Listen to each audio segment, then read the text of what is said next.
మత్తయి సువార్త 26వ అధ్యాయము. నేను కొన్ని వచనాలు చదువుతాను, దయచేసి వినండి. 26వ అధ్యాయము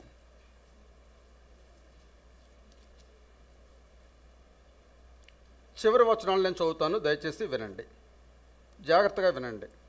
మీరు నాతో పాటు హృదయంలో చదువుకోండి, కావలిస్తే, లేకపోతే బయట కూడా చదవచ్చు. పేతురు వెలుపటి ముంగిట కూర్చొని ఉండగా ఒక చిన్నది అతని యొద్దకు వచ్చి, నీవును గలిలయుడవగు యేసుతో కూడా ఉంటివి కదా అనెను.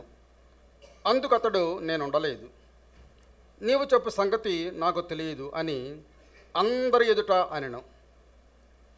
అతడు నడవలోనికి వెళ్ళిన తరువాత మరొక చిన్నది అతనిని చూచి, వీడును నజరేయుడగు యేసుతో కూడా ఉండినని అక్కడి వారితో చెప్పగా, అతడు ఒట్టు పెట్టుకొని, నేనుండలేదు, ఆ మనిషిని నేను ఎరుగను అని మరలా చెప్పెను. కొంతసేపు అయిన తరువాత అక్కడ నిలుచున్న వారు పేతురు వద్దకు వచ్చి, నిజమే, నీవును వారిలో ఒకడవే, నీ పలుకులు నిన్ను గూర్చి సాక్ష్యం ఇచ్చుచున్నదని అతనితో చెప్పిరి.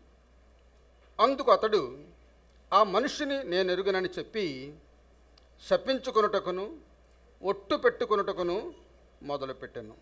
వెంటనే కోడి కూసెను. కనుక కోడి కూయక మునుపు నీవు నన్ను ఎరుగనని ముమ్మారు చెప్పెదవని యేసు తనతో అనిన మాట పేతురు జ్ఞాపకము తెచ్చుకొని వెలుపలికి పోయి సంతాపపడి ఏడ్చెను. పరిశుద్ధుడు సర్వాధికారి, వాక్యము ద్వారా నాతో, మా అందరితో మాట్లాడండి. ఈ సంఘటన ఎక్కడ జరిగింది, ఎలా జరిగింది, ఆ విషయములన్నీ కూడా మీరు మాతో మాట్లాడమని ప్రార్థన చేస్తున్నాము. వాక్య ప్రకారం మేము జీవించడానికి మీరు సహాయం చేయండి. వాక్యమును పరిశుద్ధపరచండి. పరిశుద్ధ వాక్యం మా హృదయంలో నిల్వ చేసుకోవడానికి, సీలు వేసి భద్రపరచుకోవడానికి మీరు సహాయం చేయమని యేసు పరిశుద్ధ నామమున అడుగుచున్నాము తండ్రి, ఆమేన్. దేవుని నామానికి స్తోత్రం. హల్లెలూయా. వాక్యం జాగ్రత్తగా వినండి. మంచి వాక్యం. దేవుని గ్రంథంలో ఉన్న ప్రతి వాక్యం కూడా చాలా మంచిదే, చాలా మంచి వాక్యాలు. మంచిది కాని వాక్యం అంటూ బైబిల్లో ఎక్కడా కూడా లేదు. ఈ వాక్యంలో నేను చెప్పాలనుకున్న విషయం ఏమిటంటే, దేవునిలో దిగజారిపోకుండా ఎట్లా ఉండగలము, how to keep from backsliding. దేవునిలో దిగజారిపోకుండా. రక్షింపబడిన తరువాత నిన్న 6 రక్షణ పొందారు, అనగా బాప్తిసం పొందారు. 6: స్నేహిత, పవిత్ర, మౌనిక, అప్పయమ్మ, సన్నీ, ఇజ్రాయెల్, బెన్నీ. వీరు 6 కూడా నిన్న బాప్తిసం పొందారు. రక్షింపబడిన తరువాత మనందరం కూడా రక్షింపడ్డామంటే అందరికీ బాప్తిసం తీసుకున్నారా? బాప్తిసం తీసుకున్నారు, చేతులు ఎత్తండి. బాప్తిసం తీసుకున్నవారు 90% బాప్తిసం తీసుకున్నారు. ఈ మందిరంలో 90% బాప్తిసం తీసుకున్నారు. బాప్తిసం తీసుకున్న తరువాత పాపము చేయకుండా ఉన్నామా? ఏదో వాక్యం చదువుకుంటూ వెళ్ళిపోవడం కాదండి. మనకు మనం పరీక్షించుకోవాలి, మనకు మనం ప్రశ్న వేసుకోవాలి. పాపము చేయకుండా ఇక్కడ ఎవరైనా ఈ బిల్డింగ్లో ఉన్నారా? రక్షింపబడిన క్రైస్తవులు దిగజారిపోకుండా ఏ సమయంలోనైనా ఉన్నారా? మనం రక్షింపబడిన క్రైస్తవులం కదా, ఏదో సమయంలో మనం దిగజారిపోయిన వారుగా ఉంటాము. అలాగ మనం ఉన్నామా? అలా దిగజారిపోయినప్పుడు, దిగజారిపోవడం అంటే ఏమిటండి? దేవుని దగ్గర నుండి కొంచెం దూరం అయిపోవడం. అలాగ దిగజారిపోయినప్పుడు ఎన్నడైనా దేవునిలో దిగజారిపోకూడదు అని ఆశ కలిగి ఉన్నారా? దిగజారిపోయిన వాడు మాత్రమే దిగజారిపోకూడదనే ఆశ కలిగిన వానిగా ఉంటాడు. ఆమేన్. లేక ఇలా ఎందుకు జరిగింది? నేను భక్తుడిని కదా, నేను క్రైస్తవుని కదా, నేను క్రైస్తవురాలని కదా, నాకు ఎందుకు ఇలా జరిగింది, దిగజారిపోకుండా ఎలా జాగ్రత్త పడాలి అనే ఆశ కలిగిన వారుగా మీరు ఉన్నారా? ఈ విషయం అనేక మంది క్రైస్తవులు ఫేస్ చేసే విషయం, అనేక మంది క్రైస్తవులు ఎదుర్కొనే విషయం. దిగజారిపోకుండా ఎలా ఉండాలి. ఇక్కడ మనం పేతురు గురించి మనం చదువుకున్నాం మత్తయి సువార్తలో. ఇది చాలా విచారకరమైన కథ, చాలా విచారకరం. ఎందుకు విచారకరమని నేను అంటున్నానంటే, క్రీస్తుని ఎరిగినవాడు పేతురు, క్రీస్తుతో నడిచినవాడు పేతురు, క్రీస్తుతో తినినవాడు పేతురు, క్రీస్తుతో త్రాగినవాడు పేతురు, క్రీస్తు గృహంలో ఉన్నవాడు పేతురు, క్రీస్తుతో సన్నిహిత సంబంధము కలిగినవాడు పేతురు. ఆమేన్. క్లోజ్ రిలేషన్షిప్, క్లోజ్, చాలా దగ్గరగా అటువంటి రిలేషన్షిప్ యేసు ప్రభువారితో కలిగి ఉండేవాడు. మిగిలిన శిష్యులందరూ కూడా ఉన్నారు, కానీ ఇతరులకు లేనటువంటి రిలేషన్, ఇతరులకు లేనటువంటి గొప్ప సహవాసము, దగ్గర సంబంధము పేతురు గారు కలిగి ఉన్నాడు. పేతురు గారు కలిగి ఉన్నాడు. అయినప్పటికి కూడా యేసును నేను ఎరుగను, I don't even know him, I don't even know him, ఆయన ఎవరో నాకు తెలియదు అని బొంకినవాడు పేతురు. మీకు జ్ఞాపకం ఉంటే ఉండవచ్చు, ఇస్కరియోతు యోధ బయటకు వెళ్ళి ప్రభువును అప్పగించడానికి ప్రయత్నాలు చేస్తూ ఉన్నాడు, పన్నాగాలు పన్నుచూ ఉన్నాడు. అప్పుడు యేసు ప్రభువారు అంటాడు తన శిష్యులతో, ఈ రాత్రి మీరందరూ నా గురించి అభ్యంతరపడతారు, ఈ రాత్రి నా గురించి మీరందరూ కూడా అభ్యంతరపడతారు, మీరు ఆత్మీయ సమస్యలో చిక్కబడతారు ఈ రాత్రి అని యేసు ప్రభువారు చెప్పాడు. ఆ సమయంలో పేతురుని గమనించండి.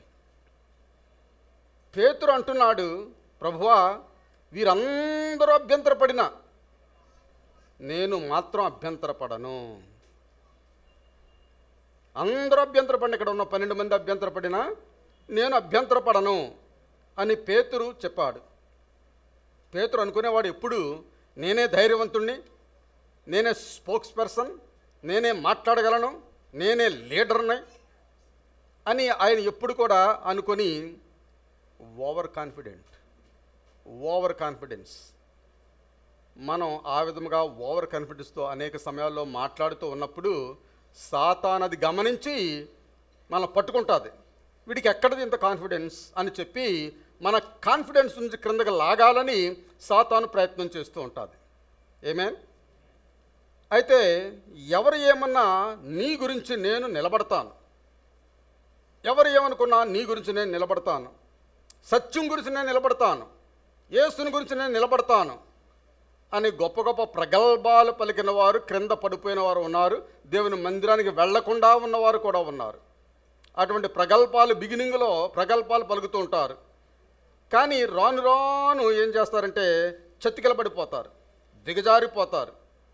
అందుచేతనే మన పరుగు పందెంలో స్టార్టింగ్ ఎంత ఇంపార్టెంటో ఎండింగ్ కూడా అంతే ఇంపార్టెంట్. స్టార్టింగ్ బాగా ఉండి, ప్రారంభం చాలా బాగా ఉండి, చివరిలో మనం స్లో అయిపోయామనుకోండి, మనం ఓడిపోతాం.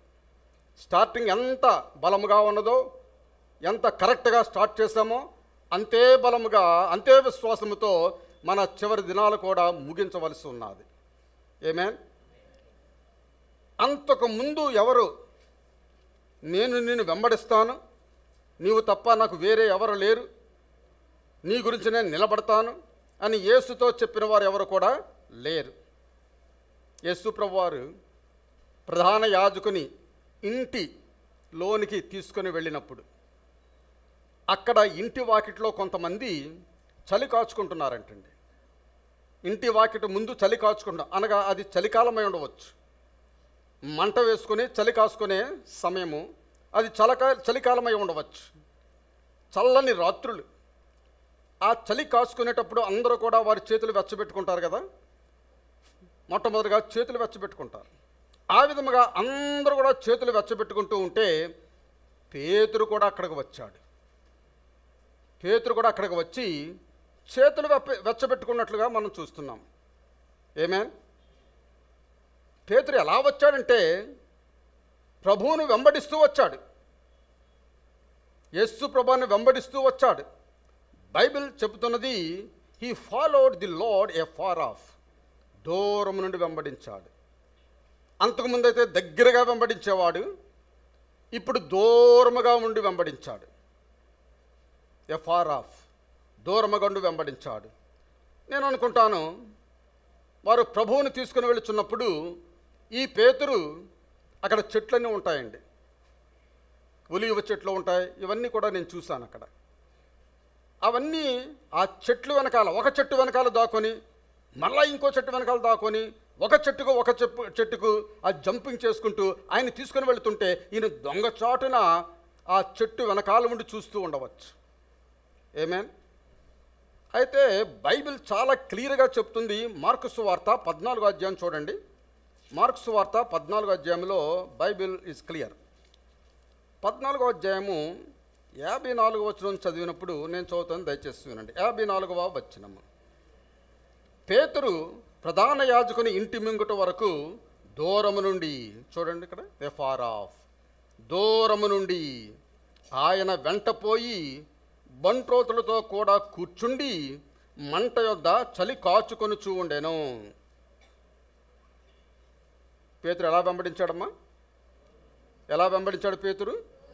దూరము నుండి వెంబడించాడు. ప్రధాన యాజకుని ఇంటి ముంగుట వరకు దూరము నుండి ఆయనను వెంబడించి బంట్రోతులతో కూడా కూర్చుండి మంట యొద్ద చలి కాచుకొనుచుండెను. ఆమేన్. అయితే యేసు ప్రభువారు చెప్పాడు, నేను నిన్ను ఎన్నడూ కూడా విడిచిపెట్టను అని పేతురు ప్రగల్భాలు పలుకుతూ ఉంటే యేసు ప్రభువారు అన్నాడు, కోడి కూయక మునుపు ముమ్మారు నన్ను కాదని బొంకుతావని యేసు ప్రభువారు పేతురుతో చెప్పాడు. మన పరిస్థితి ఏంటో ఆలోచించుకుందాం. మన స్థితి ఏమిటి ఆలోచించుకుందాం.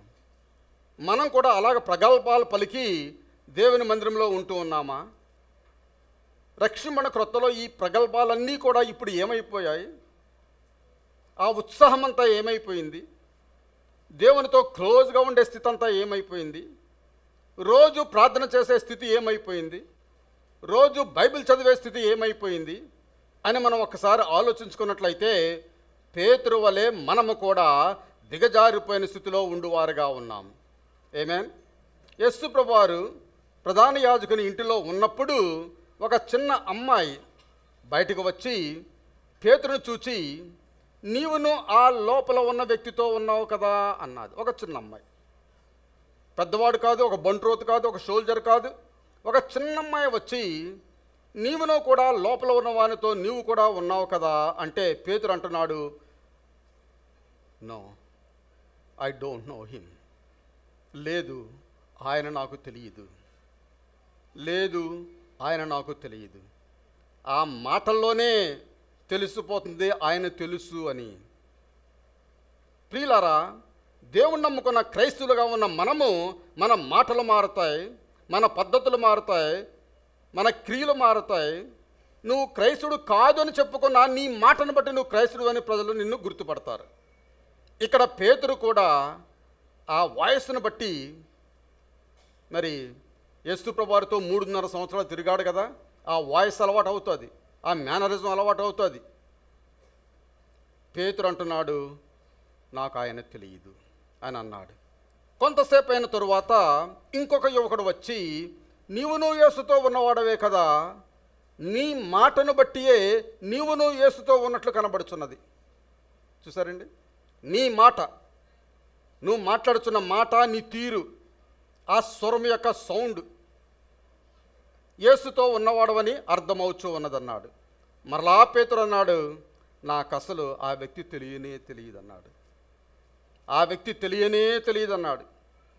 ఇంకా కొంతసేపు అయిన తరువాత కొంతమంది పేతురుని నిందించడం మొదలుపెట్టారు. అక్కడ ఉన్న వారందరూ కూడా ఆయన చెప్పిన మాట విని పేతురుని నిందించడం మొదలుపెట్టి అంటున్నారు, నీవును నిజముగా ఆ లోపల వ్యక్తితో ఉన్నవాడవే, నిజముగా ఆ లోపల ఉన్న వ్యక్తితో ఉన్నవాడవే అని పేతురుని నిందించడం మొదలుపెట్టినప్పుడు పేతురు అంటున్నాడు, మీరు చెప్పుచున్న ఈ మనుష్యుని నేను ఎరుగనని చెప్పి. ఎరుగునని చెప్పి శపించుకొనుటకును ఒట్టు పెట్టుకొనుటకును మొదలు పెట్టెను. శపించుకోవడానికి ఒట్టు పెట్టుకోవడానికి కూడా మొదలు పెట్టాడు. అప్పుడు ఏం జరిగింది? వెంటనే కోడి కూసెను. పేతురుకు యేసు ప్రభువారి మాటలు జ్ఞాపకానికి వచ్చాయి, గుర్తుకు వచ్చాయి. వచ్చిన తర్వాత ఆయన బయటికి వెళ్ళాడు. ఆ గుంపు నుండి బయటికి వెళ్ళి ఏం చేశాడు? బిగ్గరగా పశ్చాత్తాపడి బిగ్గరగా ఏడ్చాడు.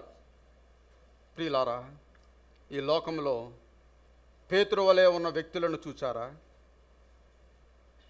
పేతురు వలె ఉన్న వ్యక్తులను చూచారా? ఎవరిని మనం చూడకపోవచ్చు, మనమే పేతురులా ఉన్న వ్యక్తులు. ఆమేన్. ఆయన ఎవరో నాకు తెలియదు అనే పరిస్థితి ఎప్పుడైనా ఏర్పడిందా? ఏర్పడవచ్చు. పేతురు 3.5 సంవత్సరములు యేసుతో ఉండి బొంకినట్లు మనము కూడా ఆ స్థితి యందు ఉన్నామా? ఆ స్థితి యందు మనం ఉన్నామా? యేసు నాకు తెలియదు అని నోటితో బొంకనక్కర్లేదు. నీ క్రియలు, నీ మాటలే యేసును నాకు తెలియదు అన్నట్లుగా నిరూపిస్తాయి. నువ్వు మాట్లాడే మాటే, నీ తీరే, నీ నడవడికే యేసు నాకు తెలియదు. పేతురైతే నోటితో చెప్పాడు, ఆయన నాకు అసలు తెలియదని చెప్పాడు అని బొంకాడు పేతురైతే. మనమైతే యేసు తెలియదని బొంకకుండానే మన మాటలు, మన క్రియలు, మన పరిస్థితి అంతా కూడా యేసు నాకు తెలియదు అన్నట్లుగా మనం జీవిస్తాం. నువ్వు మాట్లాడే మాట, నీ క్రియ, నీ డీలింగ్స్ విత్ అదర్ పీపుల్, ఇతరులతో చేసే సంభాషణ, ఇదంతా చూస్తున్నట్లయితే నేను క్రైస్తవుని కాదు, యేసుకు సంబంధించిన వాడిని కాదు అన్నట్లుగా ఉంటుంది. ప్రియులారు, దేవుని నామమునకు స్తోత్రం. 3.5 సంవత్సరములు సహవాసం చేశాడు. 3.5 సంవత్సరములు ఆయనతో ప్రయాణం చేశాడు. అటువంటి ప్రయాణం చేసి సహవాసం చేసిన వ్యక్తినే కాదు అని బొంకినట్లయితే మనలాంటి వారి గతి ఏమిటి? యేసుతో క్లోజ్గా ఉన్నవాడు, యేసుతో మాట్లాడినవాడు, అద్భుతాలు ఆశ్చర్యకార్యాలు చూసినవాడు, అటువంటి వ్యక్తే ఆయన ఎవరో నాకు తెలియదని బొంకినట్లయితే మనలాంటి వాళ్ళ గతి ఏమిటి? పరిస్థితి ఏమిటి? ఆలోచించండి ఒకసారి. ఇది ఆలోచించే ప్రశ్న. మనం ఇంకా సులువుగా దిగజారిపోగలం. పేతురు కన్నా ఇంకా సులువుగా దిగజారిపోగలం. ఎందుచేతనంటే యేసును మనం ముఖాముఖిగా చూడలేదు, యేసుతో మనం ముఖాముఖిగా సహవాసం చేయలేదు, ఆయనతో మనం ఉండలేదు, ఆయనతో మనం తిరగలేదు, ఆయనతో మనం తినలేదు, ఆయనతో మనం త్రాగలేదు, ఆయన గృహంలో మనం ఉండలేదు. మనకు అటువంటి పరిస్థితి ఏర్పడినప్పుడు మనం చాలా సులువుగా దిగజారిపోవారుగా ఉంటాం. దేవుని చిత్తము నుండి ఏర్పాటు చేయబడి, separate from the will of God, దేవుని చిత్తం నుండి ఏర్పాటు చేయబడి యేసుక్రీస్తు సహవాసము నుండి వైదొలగితే ఆ విధముగా దిగజారిపోవారుగా ఉంటాం. ఆమేన్. దేవుని చిత్తం. అందుచేత నేను ప్రార్థన చేయమంటాను, ప్రభువా నీ చిత్తము ఈ దినము నా జీవితంలో నెరవేర్చు, నీ చిత్తము నా జీవితంలో నెరవేర్చు అని ప్రార్థన చేయమని నేను చెబుతూ ఉంటాను. అయితే దేవుని చిత్తము నుండి మనం వేరైపోయి సహవాసం నుండి దూరం అయిపోతే ఈ విధముగా పేతురు వలె దిగజారిపోవారుగా ఉంటాం. అందుకే ఈరోజు ప్రభువులో నుండి దిగజారిపోకుండా ఉండాలి అంటే మనం ఏం చేయాలి? పేతురు ఏం చేశాడో మనం ఏం చేయాలి? పేతురు దిగజారిపోయాడు, మనం దిగజారిపోకుండా ఉండాలంటే ఏం చేయాలి అనే విషయాలు కొన్ని మనం బైబిల్ గ్రంథంలో నుండి మనం తెలుసుకుందాం. పేతురు తన జీవితంలో ఒక్క మారు వెనకకు వెళ్ళి చూచినట్లయితే అతడు పాపము చేయడానికి ఏది సహకరించింది? పాపం అంటే ఏమిటండి? ఆజ్ఞ అతిక్రమమే పాపము. అది చేయడానికి పేతురుకు ఏది సహకరించిందో తెలుసుకుంటే అది మనకు సహాయం చేస్తుంది. మనం అలా ఉండకుండా ఉండడానికి మనకు సహాయపడుతుంది. ఒకటి ఏమిటంటే, number 1, spend much time in prayer. Spend much time in prayer. బుధవారం నాడు, శుక్రవారం నాడు మంచి మంచి వర్తమానాలు మనం వింటూ ఉన్నాం. రకరకాల బోధకుల వర్తమానం మనం వింటూ ఉన్నాం. ఆ వర్తమానాల్లో మొట్టమొదటి వర్తమానం ఏమిటంటే ప్రార్థన. ప్రార్థన అనే దానిలో మనం ఎక్కువగా గడపాలి. ప్రార్థనలో ఎక్కువగా గడపాలి. దిగజారిపోకుండా ఉండడం ఎలాగా దిగజారిపోకుండా ఉండడం? ఎక్కువగా ప్రార్థనలో గడపాలి. అయితే ఈ మాట ప్రతి బైబిల్ స్కూల్లో చెబుతారు, ప్రార్థన చేయండి ప్రార్థన చేయండి అని చెబుతూ ఉంటారు. ప్రతి చర్చిలో కూడా చెప్తుంటారు, మన చర్చిలో కూడా చెబుతూ ఉంటాం, ప్రార్థన చేయండి ప్రార్థన చేయండి అని చెబుతూ ఉంటాం. ప్రతి పాస్టర్ గారు చెబుతూ ఉంటారు, ప్రార్థన చేయమని ప్రార్థన చేయమని. ప్రతి విశ్వాస కూడా చెప్తుంది ప్రార్థన చేయమని ప్రార్థన చేయమని. అనగా ప్రార్థనకు ఎంత ఇంపార్టెన్స్ సంఘం ఇస్తూ ఉన్నదో, క్రైస్తవులకు ప్రార్థన అంటే ఎంత ఇంపార్టెంటో మనము చూడగలవారమై ఉన్నాం. ప్రియ సహోదరి సహోదరులారా, ఈ దినము నేను చెప్పేది ఏమిటంటే, ప్రార్థన చేయండి అని చెప్పడం ఎంత సులువో, ప్రార్థన చేయడం అనేది అంత కష్టం. ప్రార్థన చేయండి అని చెప్పడం ఎంత సులువో, ప్రార్థన చేయడం అనేది అంత కష్టం. నేను ప్రతి మాట 2 సార్లు ఒక్కాణించి చెప్తున్నాను. కారణం ఏమిటంటే మనం బాగా అర్థం చేసుకోవాలి. ఆమేన్. ఈరోజు మిమ్మల్ని నేను అడిగాను అనుకోండి, ఎంతమంది ఈరోజు 15 నిమిషాలు ప్రార్థన చేశారు? ఉదయము ఆదివారము ఈ సంఘములో ఎంతమంది ప్రార్థన చేశారు? ఇంటి దగ్గర ఎంతమంది ప్రార్థన చేసి వచ్చారు? నేను నిజంగా మీరు చేతులు ఎత్తండి అని అడిగినట్లయితే చాలామంది సిగ్గుపడతారు. చాలామంది సిగ్గుపడతారు. ఏదో అలా తయారై వచ్చేసారంతే. దేవుని మందిరానికి వెళ్ళాలి కాబట్టి ఉదయాన్నే తయారై వచ్చేసారు. ప్రార్థన గడిపారా? ప్రార్థనలో ప్రార్థన చేశారా? ఈ దినం ప్రతిదినం మీరు ప్రార్థన చేస్తున్నారా? అది మనకు మనం వేసుకునే ప్రశ్న. ఎవరో మనల్ని హెచ్చరించక్కర్లేదు. మన క్రైస్తవులుగా ఉన్నట్లయితే మనం ప్రార్థన చేసే బాధ్యత మనం కలిగి ఉన్నాం. మనకు తెలుసు ఈ రోజుల్లో మన ప్రార్థనలు మాకు చేసిన ప్రతి కార్యానికి వందనాలు అని చిన్న ప్రార్థనతో ముగించేస్తుంటాం. చిన్న కార్యానికి వందనాలని ముగించేస్తాం. లేక 2-3 పదాలు కలిపి ఆ ప్రార్థనను క్లోజ్ చేస్తాం. భోజన బల దగ్గర చిన్న ప్రార్థన చేసి క్లోజ్ చేస్తాం. అలాగే సంఘంలో కూడా చిన్న చర్చిలో ప్రార్థన చేయడం కూడా చిన్న ప్రార్థన చేసి క్లోజ్ చేస్తుంటాం. నిజముగా ప్రార్థన చేయడం అంటే ఏమిటి? నిజముగా ప్రార్థన చేయడం అంటే ఏమిటి? భోజన బల దగ్గర ప్రార్థన కాదు, చర్చిలో ప్రార్థన కాదు, మనం ఎక్కడికన్నా ఊరికి వెళ్ళేటప్పుడు చేసే ప్రార్థన కాదు. నిజముగా ప్రార్థన చేయడం అంటే ఏమిటంటే ఏకాంతంగా దేవునితో గడుపుట. ఏకాంతముగా దేవునితో గడుపుట, అది ప్రార్థన. ఆమేన్. హల్లెలూయా. యేసు ప్రభువు శిష్యులు గెత్సెమనే వనంలోనికి తీసుకుని వెళ్ళాడు. ఎక్కడికి తీసుకుని వెళ్ళాడండి? గెత్సెమనే వనంలోనికి వారిని తీసుకుని వెళ్ళాడు. అయితే ప్రార్థన చేయడం అంటే దేవునితో ఏకాంతముగా గడుపుట, దేవునితో సహవాసము. ఏకాంతముగా వెళ్ళి ఆయన వస్త్రపు చెంగు ముట్టుకుంది కదండి. ఆమెకి ఎవరు కనబడలేదు. ఆమె ఒక్కరితే యేసయ్య వస్త్రపు చెంగు ముట్టుకొని ఉన్నది. అదే విధముగా ఏకాంతముగా మనం ప్రార్థన చేయువారుగా ఉండాలి. ఆయన వస్త్రపు చెంగు ముట్టుకున్న వారుగా ఉండాలి మన ప్రార్థనలో. యేసు ప్రభువారు ఈ సమస్య పేతురు సమస్య చూడండి. యేసు ప్రభువారు తన శిష్యులను గెత్సెమనే వనములోనికి తీసుకుని వెళ్ళారు. ఆ గేటు దగ్గర కొంతమందిని విడిచిపెట్టాడు. శిష్యులందరూ వెళ్ళారు. కొంతమందిని ఆ గెత్సెమనే గేటు దగ్గర విడిచిపెట్టాడు. విడిచిపెట్టి 3 వ్యక్తుల్ని ఆయన ఎన్నుకున్నాడు. ఆ 3 వ్యక్తులను కూడా తీసుకుని వెళ్ళాడు. ఎవరు ఆ 3 వ్యక్తులు? పేతురు, యాకోబు, యోహాను. పేతురు, యాకోబు, యోహాను, వీరి 3 కూడా తీసుకుని వెళ్ళాడు. ఇంకా కొంత దూరం తీసుకుని వెళ్ళి అంటున్నాడు, సపరేట్ చేశాడు. గుంపుని 2 గుంపులుగా సపరేట్ చేశాడు. జనమంతా వచ్చారు. 3 సపరేట్ చేశాడు. కొంత దూరం తీసుకుని వెళ్ళాడు.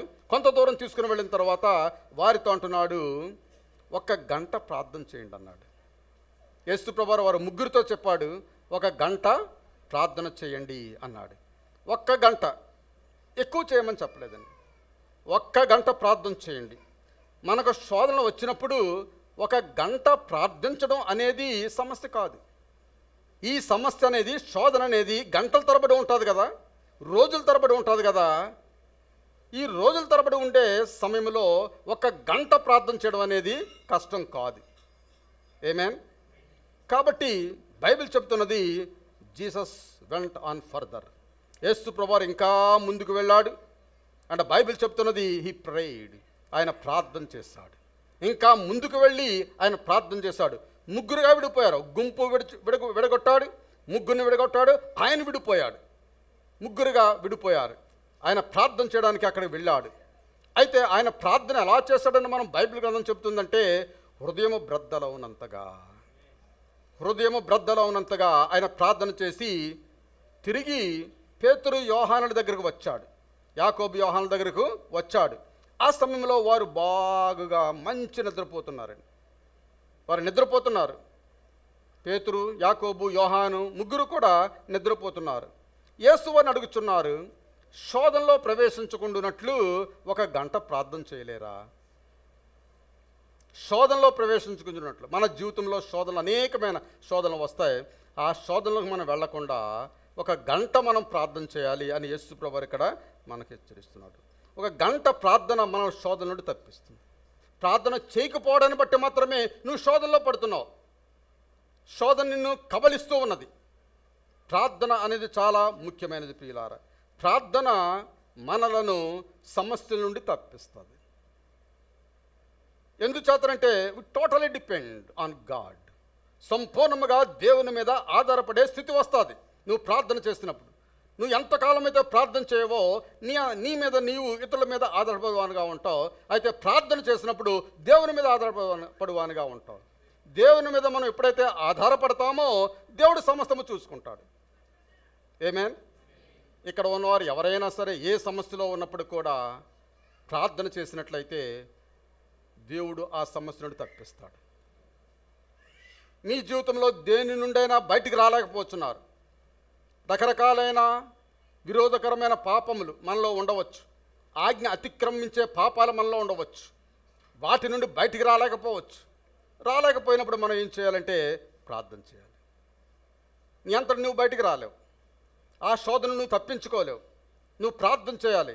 ప్రార్థన చేసినప్పుడు ఆ స్థితి నుండి బయటకు వచ్చేవానిగా ఉంటావు. ప్రార్థన లేకే పేతురు తన శక్తి కావలసినప్పుడు పొందుకోలేకపోయాడు, నీరసించిపోయాడు. ఒక్క బాలిక వచ్చి శోధన ప్రశ్న వేస్తుందండి, ఎంక్వైరీ క్వశ్చన్. ఆ ప్రశ్న వేసినప్పుడు ఆయన నాకు తెలియదు, even I don't know him, ఆయన నాకు తెలియదు. ఒక చిన్న బాలిక వచ్చి, ఆమేన్. డిఎల్ మూడీ అనే భక్తుడు అంటాడు, మా అబ్బాయి ఆ కాలేజీలో చదివాడు. డిఎల్ మూడీ అనే ఒక భక్తుడు అంటాడు, నీవు 24 గంటల కన్నా ఎక్కువ దిగజారిపోలేవు. నువ్వు దిగజారిపోతే 24 గంటలే దిగజారిపోతావు, అంతకన్నా ఎక్కువ దిగజారిపోలేవు. కాబట్టి 24 గంటల్లో నువ్వు దిగజారిపోకుండా ఉండాలంటే 1 గంట దేవునికి ఇచ్చినట్లయితే నువ్వు దిగజారవు అంటాడు. అందరూ దేవుని నామమున స్తోత్రం చెల్లిద్దాం. హల్లెలూయా. నీవు క్రొత్తగా దేవుని అంగీకరించిన బిడ్డగా ఉన్నట్లయితే 50 సంవత్సరాలు క్రిస్టియన్గా ఉండవచ్చు, నిన్ననే బాప్తిసం చూసుకున్న బిడ్డగా ఉండవచ్చు, 50 సంవత్సరాలు క్రైస్తవునిగా క్రిస్టియన్గా మనం పిలువబడవచ్చు. కానీ నువ్వు దేవునితో ఏకాంతముగా గడపడానికి ఆ సమయం కేటాయించకపోయినట్లయితే, ఏకాంతముగా దేవునితో గడపడానికి ఆ సమయం మనం కేటాయించకపోయినట్లయితే మనము పేతురు వలె దిగజారిపోతాం. ఆమేన్. దిగజారిపోయిన వాళ్ళు చాలామంది ఉన్నారండి ఇక్కడ. కారణం ఏమిటంటే ప్రార్థనలో గడపడం లేదు. ఈరోజు యేసు శిష్యులు అది తెలుసుకున్నారు. వారు ఆ మేడ గది మీదకు పరిశుద్ధాత్మతో నింపబడిన తరువాత వారికి దేవునితో ఏకాంతముగా గడపడం అనేది తెలుస్తుంది. దేవునితో ఏకాంతముగా ఎలా గడపాలి అనేది మేడ మీదకి వెళ్ళిన తరువాత వారికి తెలిసింది. అక్కడ వేచి ఉండండి, wait until the spirit of God comes upon you. నీ మీదకు దేవుని యొక్క ఆత్మ దిగి వచ్చే వరకు వేచి ఉండండి. వేచి ఉండడం అనేదే ప్రార్థన. నీ మైండ్ ఎలా ఉన్నది? ప్రియ సహోదరి సోదరులారా, నువ్వు ఒంటరిగా ఏదో ప్రదేశంలో ఉండవచ్చు, నీకు ఎవరో తెలియకపోవచ్చు, నువ్వు వేరే స్థలంలో ఉండవచ్చు, ఒక అడవిలో ఉండవచ్చు, ఒక పట్టణంలో ఉండవచ్చు, ఒక హోటల్లో ఉండవచ్చు, ఒక విమానంలో ఉండవచ్చు ఒంటరిగా. అంటే నీకు నువ్వు ఒంటరిగా. Then you think about when you're in solitude. నువ్వు ఒంటరిగా ఉన్నప్పుడు నీ మైండ్ ఏ విధముగా ఉన్నది, నీ మనసు ఏ విధముగా ఉన్నది? Please check your thoughts. మీ ఆలోచన ఒకసారి చెక్ చేసుకోండి. అలా ఆలోచన మనం చెక్ చేసుకున్నట్లయితే దేవునికి సంబంధించిన ఆలోచనల, దేవునికి సంబంధము కాని ఆలోచనలో మనం ఉన్నామా అనే విషయాన్ని మనం గమనిద్దాం. చాలా సమయాల్లో దేవునికి సంబంధించిన ఆలోచనలోనే మనం కలిగి ఉంటాం. మనం ఒంటరిగా ఉన్నప్పుడు అక్కడే భక్తి కనబడుతుందండి. సంఘంలో భక్తి ఏం కనబడదు. సంఘంలో అందరూ చక్కగా బట్టలు వేసుకొని పాటలు పాడుతూ కానుకలు ఇస్తూ చాలా హ్యాపీగా సంఘంలో అందరూ ఉన్నట్లుగానే ఉంటారు. But when you are in solitude, నువ్వు ఒంటరిగా ఉన్నప్పుడు నువ్వు ఎటువంటి భక్తుడివో అది నీకు అర్థమవుతుంది, అది దేవునికి అర్థమవుతుంది, ఎవరికి అర్థం కాదు. Please think about yourself. మీ గురించి మీరు ఆలోచన చేసుకోండి. అప్పుడు మనకే అర్థమవుతుంది. ఆ మేడ గది మీద వారు వెయిటింగ్ చేస్తూ ఉన్నప్పుడు, దేవుని యొక్క ప్రసన్నత వారు చూచినప్పుడు, దేవునితో ఏకాంతంగా గడపడం అనేది వారికి తెలిసింది. ఒంటరిగా ఉన్నప్పుడు, వారికి శ్రమలు వచ్చినప్పుడు, వారు ధైర్యంగా బోధింపవలసి వచ్చినప్పుడు బైబిల్ చెప్తుంది వారు ఏదో చోటకు వెళ్ళి మోకాళ్ళని ప్రార్థన చేసేసేవారంటే. ధైర్యంగా మాట్లాడే పరిస్థితి ఉన్నది, అక్కడ దేవుని వాక్యం చెప్పే పరిస్థితి ఉన్నది కాబట్టి ప్రార్థన చేస్తూ ఉండేవారు.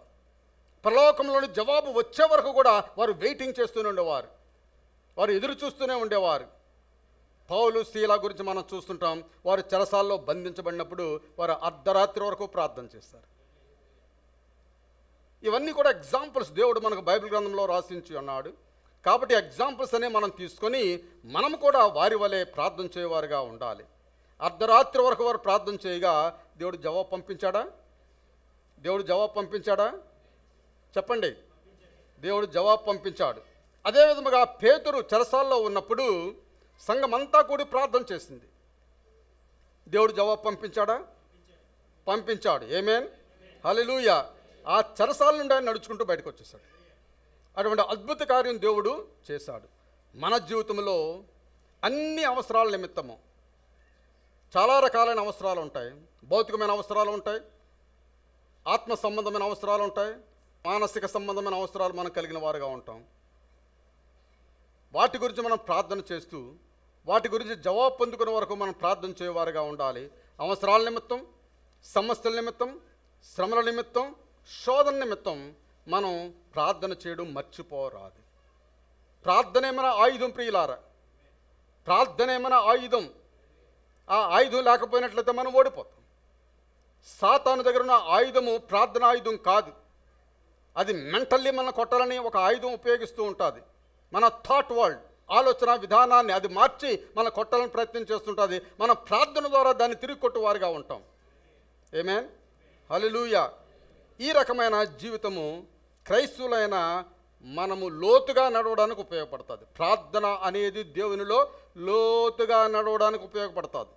ఆమేన్, హల్లెలూయా.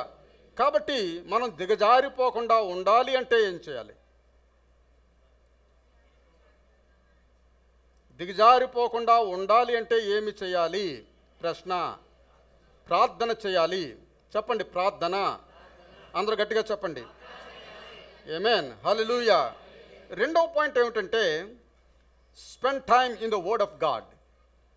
దేవుని యొక్క వాక్యములో మీరు సమయాన్ని ఎక్కువ గడపాలి.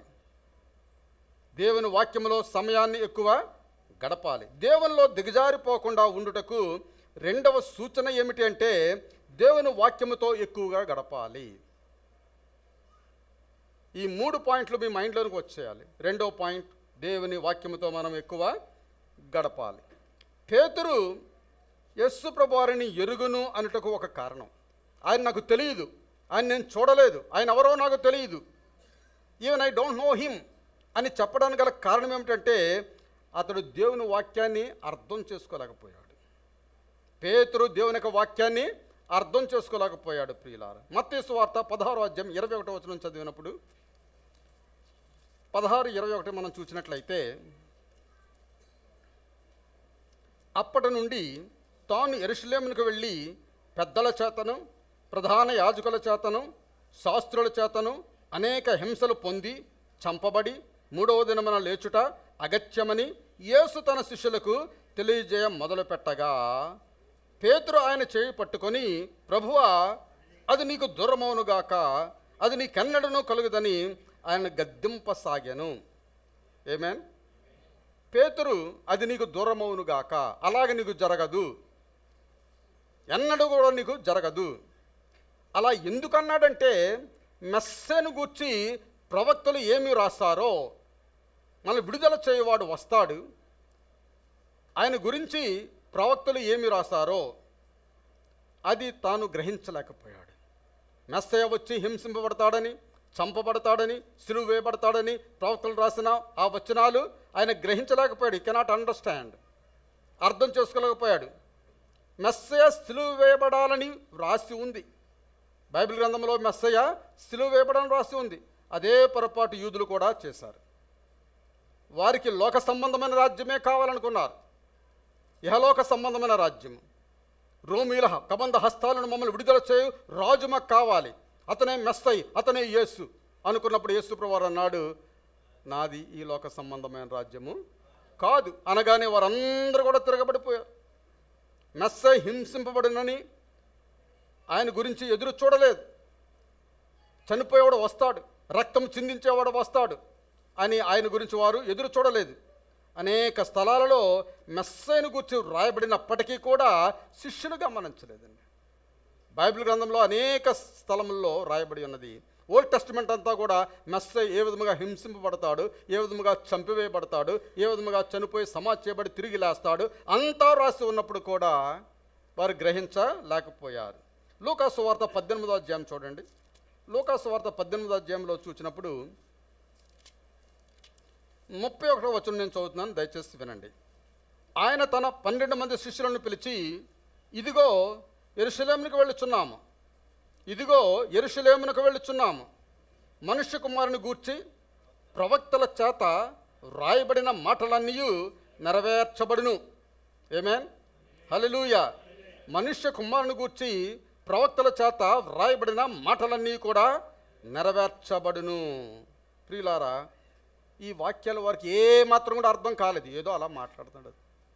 సంఘంలో కూడా పాస్టర్ గారు మాట్లాడుతూ ఉంటే ఆ అరగంట 45 నిమిషాలు మాట్లాడి వెళ్ళిపోతాడు, ఆ తర్వాత మరలా ఇంటికి వెళ్ళిపోతాం అని చెప్పేసి అనుకుంటారు తప్పించి, పాస్టర్ గారు ఏం మాట్లాడాడు, ఏమి నాతో మాట్లాడుతున్నది, ఏ వాక్యం నన్ను టచ్ చేసింది, ఏ వాక్యం నన్ను ముట్టుకున్నది, ఏ వాక్యం ద్వారా నేను రివైవ్ అవుతున్నాను, ఉద్యమం పడుతున్నాను అనేది ఏమీ ఉండదండి. అదంతా కూడా ఈ చెవిని విని ఆ చెవి నుంచి బయటకు పోవడమే. ఏమాత్రం కూడా మనం లెక్క చేయం దేవుని వాక్యాన్ని. అటువంటి సమయంలో దేవుని మందిరానికి రావడం వ్యర్థం. అస్సలు దేవుని మందిరానికి రావద్దు. దేవుని మందిరానికి వచ్చిన నీవు, అపరిశుద్ధంగా వచ్చిన నీవు పరిశుద్ధంగా మార్చబడతానని ఒక ఆశ కలిగి దేవుని మందిరానికి రావాలి. పరిశుద్ధులుగా ఉండడానికే దేవుడు మనం పిలిచాడు, అపరిశుద్ధులుగా ఉండడానికి దేవుడు మనం పిలవలేదు. దేవుని మందిరానికి వెళ్ళి మన పాపాలన్నీ కూడా బలిపీఠం మీద విడిచిపెట్టినట్లయితే ప్రలోకంలోని పరిశుద్ధాత్మ వచ్చి దాన్ని కాల్చివేసి మనల్ని నూతనపరిచి నూతన ఆనందము, నూతన శక్తి, నూతన బలము మనకిస్తుంది. ఎప్పుడు పాత వ్యక్తిలో ఉండడానికి ప్రయత్నం చేయవద్దు, పాత వ్యక్తిలో ఉండడానికి ప్రయత్నం చేయవద్దు. యూఆర్ న్యూ క్రియేషన్ అంటాడు, నీవు నూతన సృష్టి అంటాడు, పాతవి గతించే అంటాడు, సమస్తము క్రొత్తవాయని అంటాడు. కాబట్టి క్రొత్త జీవితం మనం కలిగి ఉండడానికి మనం ప్రయత్నం చేయాలి. దేవుని నామమునకు స్తోత్రం. మెస్సయ్య హింసింపబడతాడని, ఆయన చంపబడతాడని మెస్సయ్య గురించి రాయబడిన అన్నీ కూడా శిష్యులు ఏమాత్రం కూడా గమనించలేదు. ఆయనతో తిరగడము, ఆయనతో తినడము, ఆయనతో నిద్రించడము, అద్భుతాలు ఆశ్చర్యకారాలు చేస్తున్నట్లయితే వీళ్ళు ఏదో పెద్దల కింద ఉండడం, ఎవరినన్నా మీడియేటర్స్ కింద వాళ్ళని పిలుచుకొని యేసునదుకు తీసుకురావడం, ఇదంతా చేసేవారు. కానీ ఆయన మాటలో అర్థం వారు గమనించలేకపోయారు. ప్రియులారా, ఏమాత్రం కూడా అర్థం కాలేదు. యేసు ప్రభు సమాధి నుండి లేచిన తరువాత కూడా ఎంప్టీ టూంబ్, ఖాళీ సమాధిని వారు చూచినప్పుడు కూడా వారు గమనించలేకపోయారు. ఖాళీ సమాధిని చూచి కూడా కారణం వారు వాక్యంలో గడపలేదు, వారు వాక్యాన్ని అర్థం చేసుకోలేదు. అందుచేతనే ఆ ఎంప్టీ టూంబ్ని చూసినప్పుడు కూడా, ఖాళీ సమాధిని చూసినప్పుడు కూడా వారు అర్థం చేసుకోలేకుండా ఉన్నారు. మనం చదువుతూ ఉన్నాము, ఆయన లేచిన తర్వాత ఎమ్మాయి అనే మార్గం గుండా ప్రయాణం చేస్తున్నాడని. లోకాసువార్త లాస్ట్ అధ్యాయంలో అంటాడు, ఎమ్మాయి అనే మార్గం గుండా ఆయన ప్రయాణం చేస్తూ ఉన్నాడు. ఆమేన్. 24వ అధ్యాయం చూడండి. ఎమ్మాయి అనే మార్గం గుండా ఆయన ప్రయాణం చేయుచున్నాడు, వారు ప్రయాణం చేయుచున్నారు. 25వ వచనం చదివినప్పుడు 25వ వచనంలో అంటున్నాడు, అందుకు ఆయన అవివేకులారా, ప్రవక్తలు చెప్పిన అన్నిటినీ నమ్మని మందమతులారా, క్రీస్తు ఎలాగూ శ్రమపడి తన మహిమలో ప్రవేశించుట అగత్యము కాదా అని వారితో చెప్పి, మోషేయు సమస్త ప్రవక్తలను మొదలుకొని లేఖనములన్నిటిలో తన్ను గూర్చిన వచనములు భావము వారికి తెలిపాను. దేవుని నామానికి స్తోత్రం. ఎమ్మయన మార్గం గుండా ఇద్దరు భక్తులు నడుచుకుని వెళ్ళుచు ఉంటే వారిద్దరూ ఎవరి గురించి మాట్లాడుకుంటున్నారనగా యేసేను గురించి మాట్లాడుతున్నారు. మీరు ఏం మాట్లాడుతున్నారు అని అడిగినప్పుడు వారు దుఃఖముఖులై ఉన్నారు, వారు ఏడుస్తూ ఉన్నారు, వారు కన్నీరు కారుస్తూ ఉన్నారు. అది నీకు తెలియదా? 3 దినముల క్రితం ఏం జరిగిందో నీకు తెలియదా? నజరుడైన యేసుని సిలువ వేశారు. ఆయన గొప్పవాడు, ఆయన అద్భుతాలు ఆశ్చర్యకార్యములు చేసినవాడు. అటువంటి వ్యక్తిని వారు సిలువ వేశారు అని అంటున్నారు. క్రీస్తు ఎలాగ శ్రమపడి మహిమలో ప్రవేశించడం అగత్యమని మీకు తెలియదా అని యేసు ప్రభువారు వారితో మాట్లాడినప్పుడు కూడా వారికి అర్థం కాలేదు. ఆయన అంటున్నాడు, ఎందుకు మీ ముఖాలు ఎంత విచారంగా ఉన్నాయి? ఎందుకు మీరు దుఃఖముఖులై ఉన్నారు? ఎందుకు కన్నీరు కారుస్తున్నారు? అన్నీ కోల్పోయిన వరవలే మీరు ఎందుకు ఉన్నారు? మీ జీవితంలో ఏమైనా కోల్పోయారా అని అంటే వారు అంటున్నారు, నజరుడైన యేసు. ఎవరండి ఈయన? నజరుడైన యేసును గూర్చి ఆయన అద్భుతాలు చేశాడు, గొప్ప కార్యాలు చేశాడు. అటువంటి కార్యములు ఇంతవరకు ఎవరు కూడా చేయలేదు ప్రపంచంలో. మేము ఎప్పుడు కూడా చూడలేదు. The mighty things that God wrought with his hands. ఆయన చేతులతో చేసిన అద్భుత కార్యాలు. రైజ్ ద డెడ్, చనిపోయిన వారిని లేపాడు. రైజ్ ద డెడ్, చనిపోయిన వారిని లేపాడు. అన్స్టాప్ ద డెఫ్ ఇయర్స్, చెవులు వినబడిన వారికి వెంటనే చెవులు ఇచ్చాడు. హీల్ ద సిక్, రోగులందరినీ కూడా ఆయన స్వస్థపరిచాడు. హీల్ ద లేమ్, కుంటి వారిని ఆయన నడిచినట్లుగా చేశాడు. అటువంటి ఆయనను ప్రజలు సిలువ వేసి సమాధి చేసి 3 దినముల సమాధిలో ఆయన ఉన్నాడు. అయితే కొంతమంది అంటున్నారు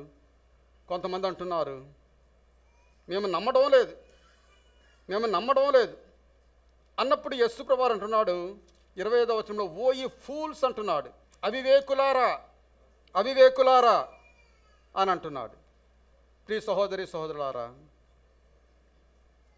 ఈరోజు నేను ఏమి చెప్పాలని అనుకుంటున్నానంటే, పేతురు దేవుని వాక్యములో గడిపినవాడైతే, మెస్సను గూర్చి ప్రవక్తలు రాసిన దానిని ఎరిగినవాడు అయితే, అతను ఎన్నడూ కూడా డిసప్పాయింట్ అయ్యేవాడు కాడు. ఆయన కాంక్రీట్ స్తంభంలో నిలబడి ఉండేవాడు. ఆయన అబద్ధం ఆడేవాడు కాడు. అయితే యేసు సిలువ ఎక్కి చనిపోయి సమాధి చేయబడంతో వారికి ఏమీ అర్థం కాలేదు. యేసే సమస్తం అనుకున్నారు. ఆయనే మా జీవితంలో సమస్తము, ఆయనే రాజు, ఆయనతో ఉన్నట్లయితే మాకు ఏమీ పర్వాలేదు అని అనుకున్నారు. కానీ ఆయన సమాధి చేయబడిన తరువాత వాళ్ళందరూ కూడా ఆశ్చర్యపోయారు. కీర్తన గ్రంథంలో అంటాడు, నా ప్రభువా నన్ను ఎందుకు విడనాడితివి అంటాడు. నా ప్రభువా నన్ను ఎందుకు విడనాడితివి అన్న వాక్యం చదివితే వాళ్ళు ఎన్నడూ కూడా నిరుత్సాహపడేవారు కాదు. దేవుడు యేసే చెయ్యను విడిచిపెట్టి ఉన్నాడు. ఆ విషయం వారు చదివినట్లయితే వారు ఎన్నడూ కూడా నిరుత్సాహపడేవారు కాదు. యెషయా గ్రంథంలో చదివినప్పుడు ఆయన ఎన్నడూ కూడా వారు డిసప్పాయింట్ అయ్యేవారు కాదు. యెషయా గ్రంథం 53వ అధ్యాయము, అతడు తృణీకరింపబడిన వాడును, ఆయను మనుష్యుల వలన విసర్జింపబడిన వాడును, వ్యసనాక్రాంతుడుగాను, వ్యాధి అనుభవించువాడుగాను, మనుష్యులు చూడనల్లని వానుగాను ఉండెను. అతడు తృణీకరింపబడిన వాడు గనుక మనము అతనిని ఎన్నిక చేయకపోతిమి. నిశ్చయముగా అతడు మన రోగములను భరించను, మన వ్యసనములను వహించను. ఆయనను మొత్తబడిన వానిగాను, దేవుని వలన బాధింపడిన వానిగాను, శ్రమ నొందిన వానిగాను మనము అతనిని ఎంచితిమి. ఈ వాక్యాలు చదివినట్లయితే, ఈ వాక్యాలు అర్థం చేసుకున్నట్లయితే పేతురు మిగిలిన శిష్యులు వారందరూ కూడా ఎన్నడూ కూడా నిరుత్సాహపడేవారు కాదు. మనము కూడా క్రైస్తవులుగా we need to study the word of God. దేవుని యొక్క వాక్యాన్ని మనం స్టడీ చేయాలి. చదవడం మాత్రమే కాదు, we have to meditate and study. దేవుని వాక్యాన్ని మనం చదువుతూ ఉండాలి, ధ్యానిస్తూ ఉండాలి. క్రైస్తవులుగా మనం ధ్యానించువారుగా ఉండాలి. ఎంతమంది దేవుని వాక్యాన్ని ప్రతిదినం ధ్యానిస్తున్నారు అని అడిగినట్లయితే మనం సిగ్గుపడేవారుగా ఉంటాం. అలవాటు క్రైస్తవ్యాన్ని మానివేద్దాం. సమయం లేదండి. No time to play games with God. దేవునితో ఆటలు ఆడుకునే సమయం లేదు. సమయం అయిపోయింది. We are living in a grace period. కృపాకాలంలో మనం ఉన్నాం. కృపాకాలము. పూర్వకాలం మేము చదువుకున్నప్పుడు 5 మార్కులు తక్కువ వస్తే 5 మార్కులు కలిపి ఆ గ్రేస్ మార్కులు అనేవారు. ఆ గ్రేస్ మార్కులతో పాస్ చేసేవారు. అలాంటి గ్రేస్ పీరియడ్లో మనం ఉన్నాం. కృపాకాలంలో మనం ఉన్నాం. ఇప్పుడు రానియనడో మనకు తెలియదు. లేకపోయినట్లయితే మనం ఎప్పుడు వెళతామో మనకు తెలియదు. ఈ రెండు మాత్రం ఖచ్చితంగా జరుగుతాయి. ఆయన తప్పనిసరిగా వచ్చేవాడై ఉన్నాడు. నువ్వు తప్పనిసరిగా వెళ్ళివాడవై ఉన్నావు. మనమందరం తప్పనిసరిగా వెళ్ళివారమై ఉన్నాం. ఆమేన్.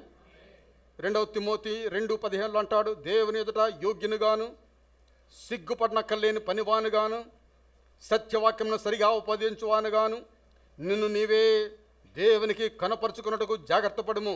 మనం ఎవరికి కనపరచుకోవడం భక్తి చేస్తున్నామండి? ఎవరికి కనపరచుకోవడం భక్తి చేస్తున్నాం చెప్పండి?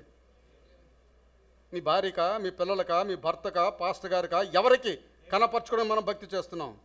దేవునికి కనపరచుకోవడం భక్తి చేసామంటే అది చాలా కష్టమైన భక్తి. యాక్షన్ భక్తి అంతనా చేసేయచ్చు. యాక్షన్ భక్తి అంతనా చేసేయచ్చు. నిజమైన భక్తి చేయాలి అంటే చాలా కష్టం. దేవునికి కనబడిన సృష్టము లేదు. నువ్వు ఆయన ఎదుట అబద్ధమాడే పని లేనే లేదు. ఆయన సమస్తము స్పష్టముగా చూచున్న దేవుడు. ఆయనకు కనబడిన సృష్టము లేదు. నీ మైండ్ ఆయనకు తెలుసు, నీ హృదయం ఆయనకు తెలుసు, నీ మాటలు ఆయనకు తెలుసు, నీ హోల్ బీయింగ్ సమస్తము కూడా ఆయన ఎరిగిన వానిగా ఉన్నాడు. ఆయనకు తెలియదులే అని అనుకుంటున్నావేమో. He knows everything. ఆయన తల వెంట్రుకలు అన్నీ కూడా లెక్కించానంటాడు. ఆయన సెలవు లేకుండా ఒక పిచ్చుకు కూడా నేలం రాలదంటాడు. అటువంటి సమస్తం ఎరుగని దేవుని ఎదుట మనము బొంకలేం ప్రియులార.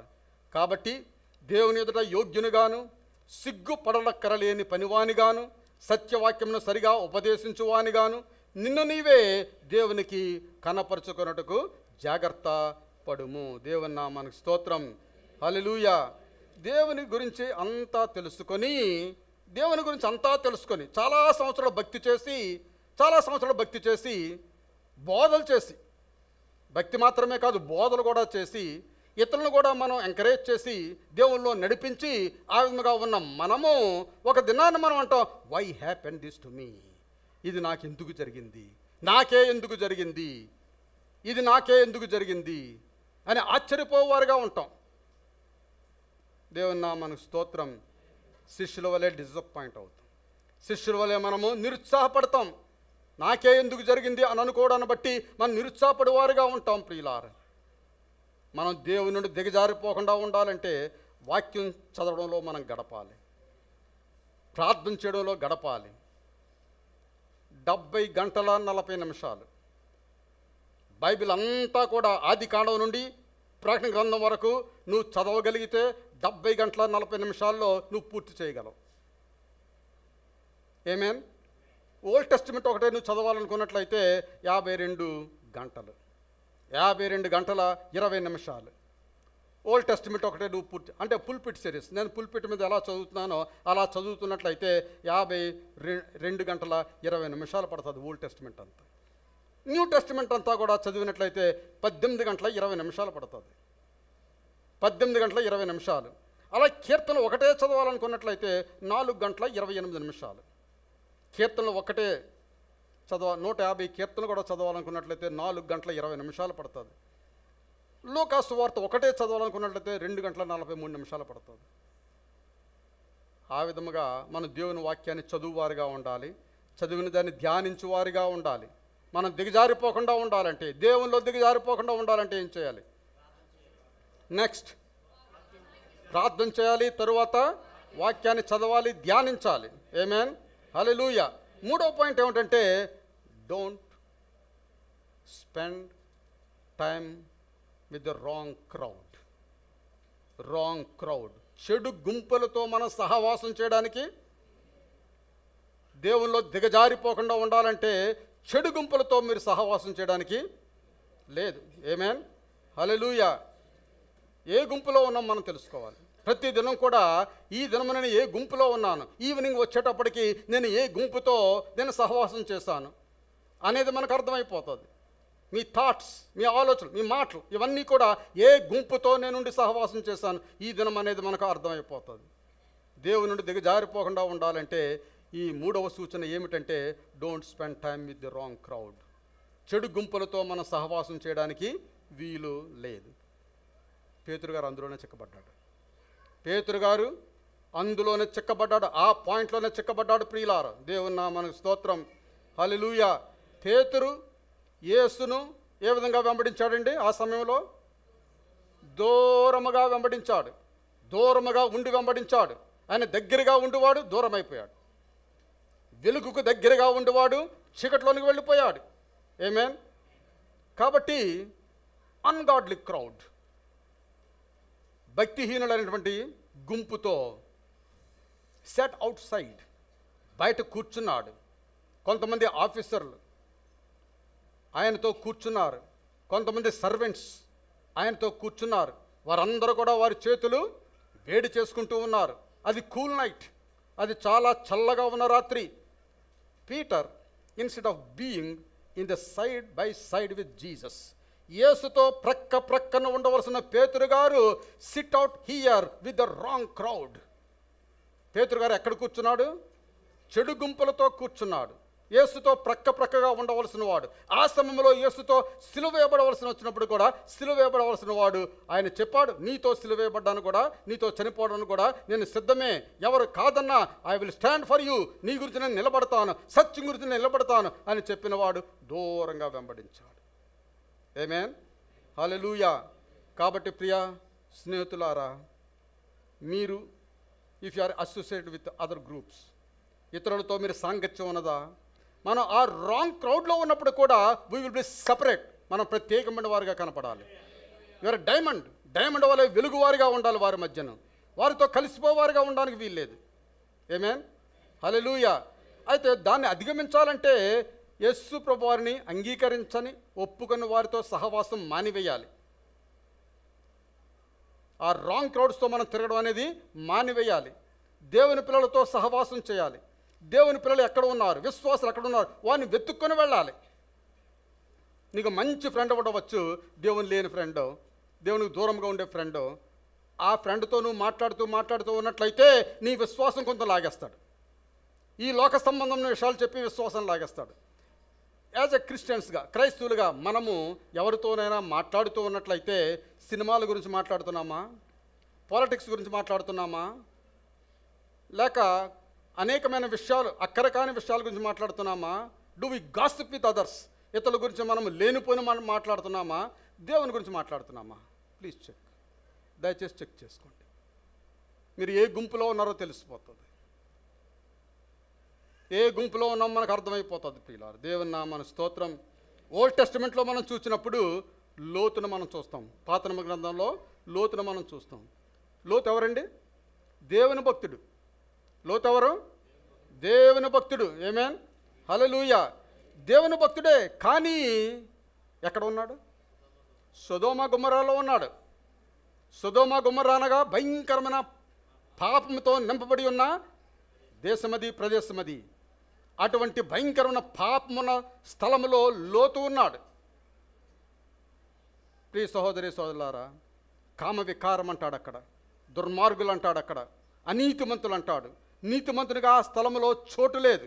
అటువంటి స్థలములో లోతు జీవిస్తూ ఉన్నాడు. అయితే ఆదికాండం 19వ అధ్యాయం 14వ వచనం చదివినట్లయితే, ఆదికాండము 19వ అధ్యాయం 14వ వచనం చూద్దాము. ఇక్కడ 14వ వచనం చూసినట్లయితే 19:14 లోతు బయటకు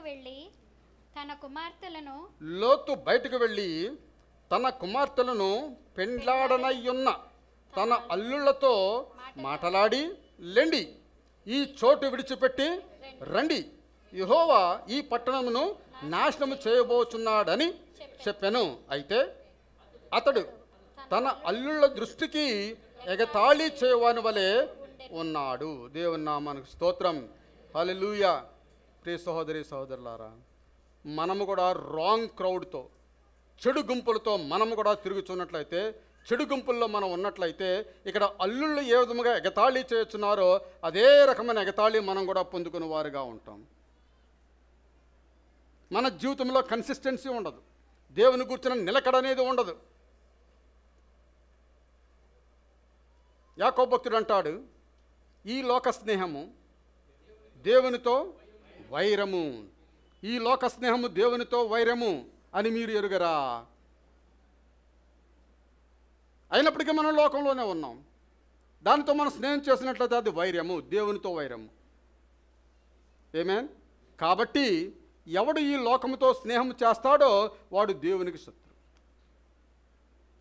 ఆలోచించుకోండి, మన దేవునికి మిత్రులమా, దేవునికి శత్రువులమా? ఈ సమయంలో మనం ఆలోచించుకోవచ్చు. నువ్వు లోకముతో స్నేహం చేస్తున్నట్లయితే దేవునికి నీవు శత్రువు. లోకం కాదని శత్రువు, నీవే దేవునికి శత్రువు.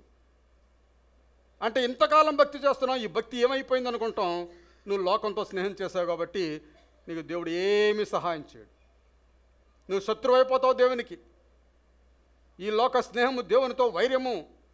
కాబట్టి ఈ లోకముతో ఎవడు స్నేహం చేయగోరునో, ఈ లోకముతో ఎవడు ఉండాలని ఆశపడతాడో వాడు దేవునికి శత్రువు అవుతాడు. మనం ఆలోచించుకుందాం, మనం దేవునికి శత్రువులుగా ఉందామా? దేవునికి శత్రువులుగా ఉందామా? దేవునికి మిత్రులుగా ఉందామా?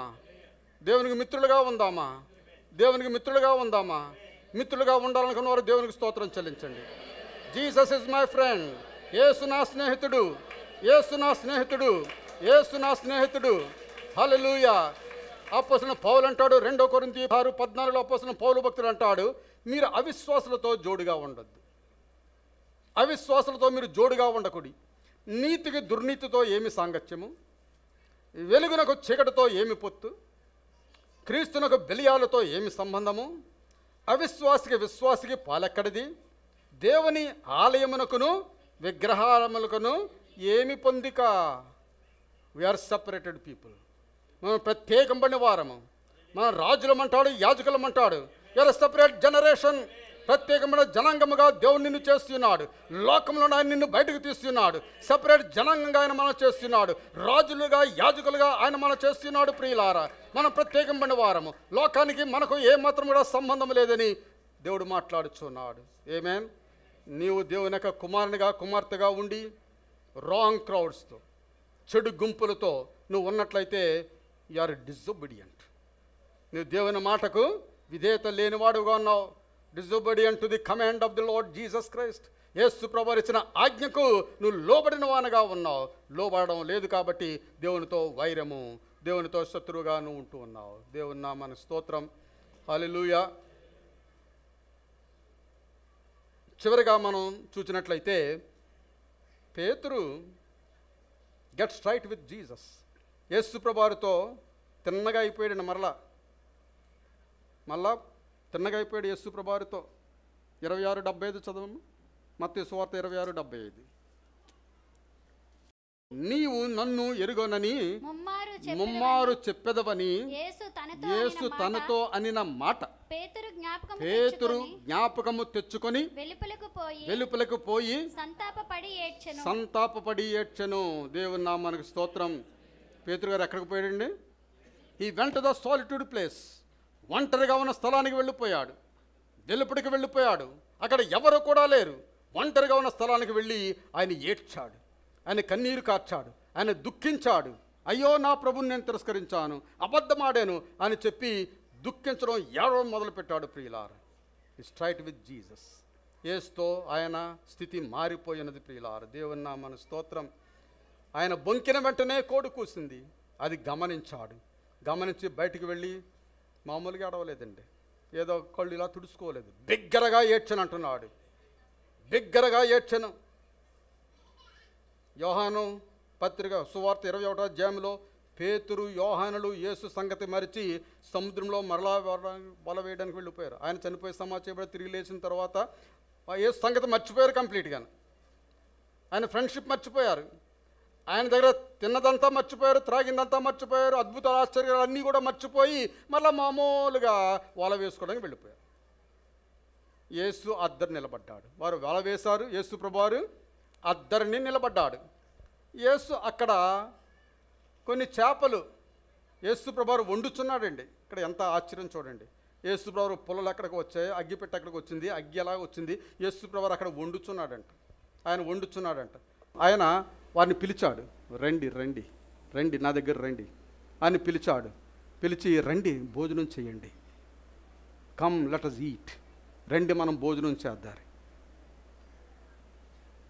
అని మూడోసారి ఆయన వారికి కనబడ్డాడు. ఆమేన్. వారు తినిన తరువాత పేతురు గారిని అడిగాడు. తిన్న తర్వాత పేతురు గారిని ఏమడిగాడండి? నీవు నన్ను ప్రేమించున్నావా, నీవు నన్ను ప్రేమించుచున్నావా అంటే పేతురు గారు అన్నాడు, అవును ప్రభువా అన్నాడు. కాసేపు ఉన్న తర్వాత మరలా రెండోసారి అడిగాడు, నీవు నన్ను ప్రేమించున్నావా? అవును ప్రభువా అన్నాడు.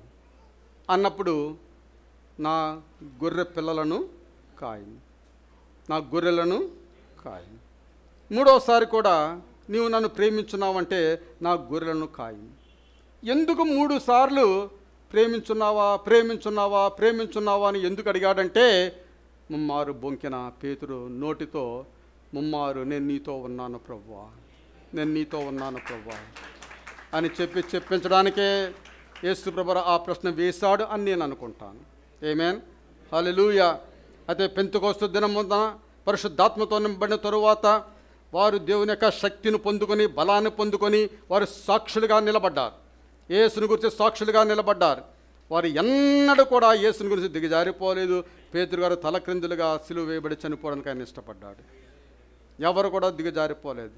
ప్రియ సహోదరి సహోదరులారా, to do the best thing is to keep from backsliding. దిగజారిపోవడానికి కుండా ఉండాలంటే మనం చేయవలసింది ఏమిటంటే దేవునికి ప్రార్థనలో మనం గడపాలి, వాక్యం చదువుతూ ఉండాలి, చెడు గుంపులతో తిరగడం మానివేయాలి. యవనస్తులు పెద్దవారు ఎవరైనా సరే చెడు గుంపులతో తిరగడం మానివేయాలి. నువ్వు ఎక్కడ ఉన్నప్పుడు కూడా నువ్వు దేవుని కుమారుడు అన్న సంగతి వారు ఎరిగి ఉండాలి. దేవుడు ఈ మాటలు దీవించును గాక.